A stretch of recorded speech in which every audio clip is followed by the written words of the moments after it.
Well, Mehdi was just an amazing individual. He had a heart of gold. He didn't come that way. He was a tough kid, but from early on, he just had a love of cars, vehicles, traveling, and people.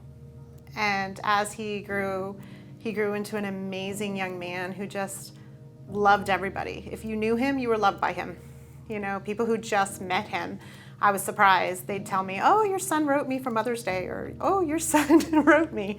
And I'm thinking, how does he do this? Go to school, volunteer at the fire company, and do all the other things he was doing.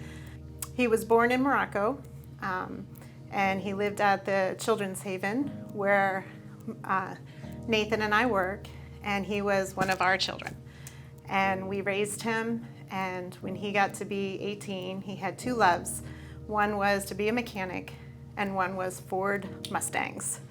And he was able, in the midst of 2020, to actually go over to America and get a student visa. And he attended Lake Lane College in Mattoon, Illinois.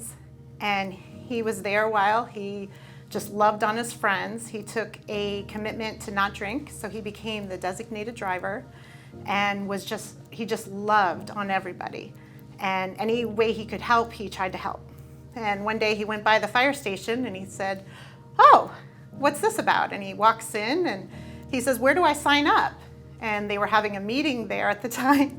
And they said, well, we're in the middle of a meeting. He said, okay. And he just pulled up a chair and sat down in the meeting. And when the meeting was over, he said, how do I join up? And they said they had never had a young man just walk in off the street and say, I want to be a fireman. And so he went through the training with them and he became a firefighter. And one of the things he was most excited about was to get blue lights on the top of his car so he could go fast and not get pulled over. So he was actually just became a firefighter because he wanted to give back to the community that he lived in, and he wanted to serve them. So he was just an amazing young man. I grew up with Nathan, who's Mehdi's father. So we grew up at the same home, the children's home. So it was always a joy to go back to Morocco and see Mehdi. We didn't get to see him too often, but we became like surrogate parents for him in the United States, my husband and I. But he was just a kid you wanted to do so much for, just because he was so appreciative of whatever you did.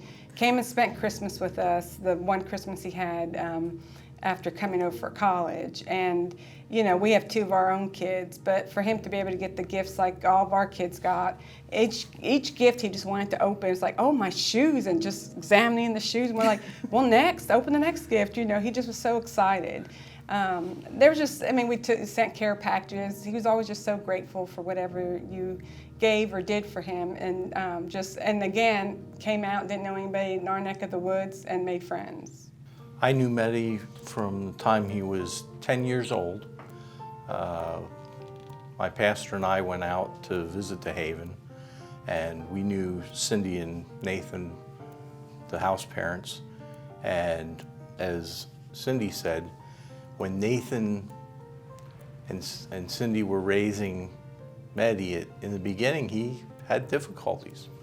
He was not the best academically and things like that, but over time with work, and I think some of the things that probably helped him, he raised rabbits.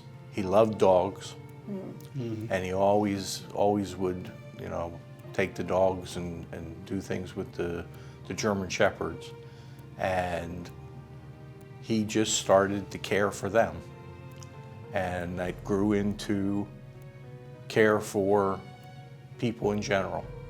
And he just got to the point, by the time he came to the States for his mechanical training, he became best friends with every college student in the college. They all loved him.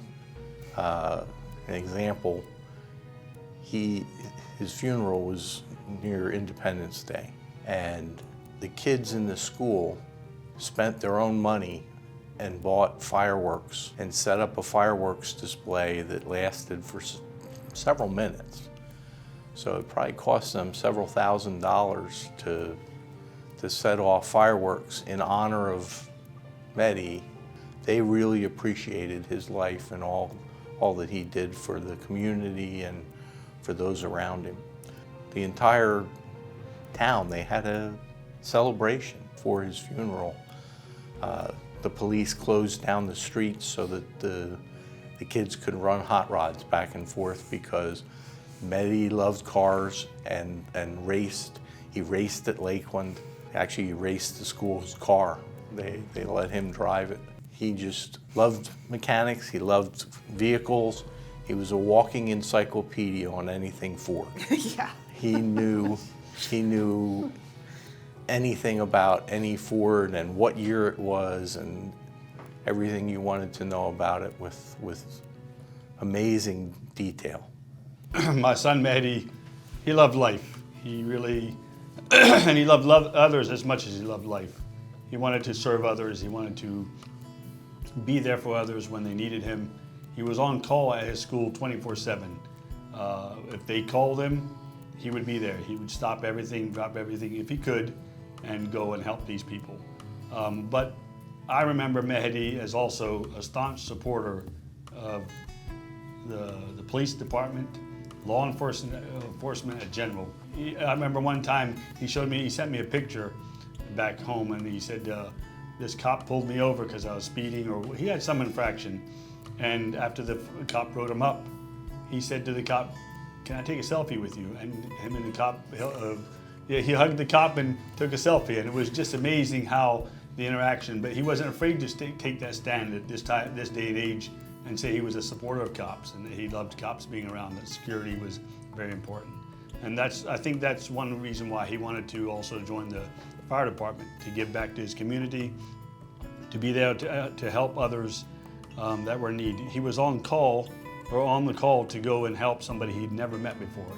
And he died doing the very thing he loved the best, and that is helping others. So a great person all around, just an amazing man. The influence that Mehdi had on the college community was great. When we went to the funeral, it was touching to see all these young kids coming up and telling us how much they were going to miss him, but most of all, what he did for them. And I know when they did the fireworks show, I jokingly asked the kids, I said, "This is going to be between us, but how many of you, by a raise of hand, can tell me that you had to call Mehdi to come be your designated driver because you're out drinking?" And probably 3/4, if not almost all of them, raised their hand. So I just reminded them kindly that Mehdi would love nothing better more than for them to find somebody to drive them home. There's just so many stories of just him being kind. That's what we heard over and over. And when he did pass, the students made a little card that had his picture and designated a day of kindness. And they asked you to put it down somewhere and put it in his honor. And so that he just left that. It was anything you heard was something nice that he did for somebody. He just loved people and loved the students. What will always come to mind when I think of Mehdi is the times my wife and I would visit the Haven, even when he was younger. He was always happy to do anything he could to help you out. Just always trying to be pleasant and helpful and do whatever he could to make sure we were enjoying our trip when we were there to help him and to do things with him. When I think of Mehdi, the first thing that comes to mind is his mischievousness. He was just, I joke a lot, so I picked on him a lot. And it was just everything I would say. You'd say something to Mehdi, and you just see him thinking and for a comeback. And I would just tease him all the time. It was like, okay, the elevator didn't always go to the top floor right away. It stopped on a couple other floors. And I would just give him a hard time, but he dished it back. He was just always a little slower than his aunt. But when I think of all the jokes, we did a lot of joking. And we had a lot of sentimental moments, but I would say we joked more than anything. Almost from the time he gets up till the time he goes to bed, he's helping others. And that's what I see. When I think of Mehdi, I think of a smile on his face, a person who wants to put a smile on somebody else's face. the thing I try to put forward is his way of living. I mean, so many times I'm a scheduled person and I'm very highly organized, and I'd always be like, Mehdi, you got to take care of this, or Mehdi, he'd always be like, Mom, I got this. Like, Mom, don't worry about it. And in the end, he didn't have to worry about it. So many things I was worried about.